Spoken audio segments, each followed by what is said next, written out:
Hi friends, இன்னைக்கு கண்மணி அன்போட சீரியலில் ஆர்டர் கொடுக்க வந்தவங்க எனக்கு இடியாப்பமும் வடக்கறியும் கண்மணியோட இதில் தான் வரணும், அந்த டேஸ்ட்டு தான் எனக்கு பிடிச்சிருக்குங்கிற மாதிரி சொல்லுவாங்க.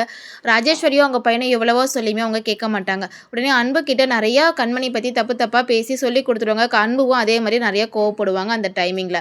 இங்கே பார்த்தீங்கன்னா வீட்டுக்கு வந்த உடனே ராஜேஸ்வரி அவங்க மருமக கிட்ட ரொம்பவுமே கோவப்படுவாங்க. என்ன அன்பு மனசை மாற்ற பார்க்குறியா, இனிமேல் நீ என்ன சொன்னாலும் உன் பாச்சியெல்லாம் அவங்ககிட்ட பழிக்காது அப்படிங்கிற மாதிரி சொல்லிடுவாங்க.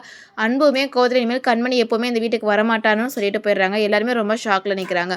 இந்த ஆர்டர் எடுத்தவங்க பார்த்தீங்கன்னா கண்மணி வீட்டுக்கே நிறைய வந்திருப்பாங்க. அவங்கக்கிட்டே இனிமேல் வடக்கறியும் இடியாப்பமும் உங்கள் இதுலேருந்து தான் வரணும், எங்கள் கம்பெனிக்கு வேலை செய்கிறவங்களுக்கு ஒரு 120 பேருக்கு நீங்கள் தினமும் சமைச்சு கொடுக்கணுங்கிற மாதிரி சொல்லிடுறாங்க. அவங்களும் ஓகேன்னு சொல்லி அவ்வளோ சந்தோஷப்படுறாங்க. அதுக்கு அட்வான்ஸாக 1,00,000 ரூபாயுமே வாங்கிடுறாங்க.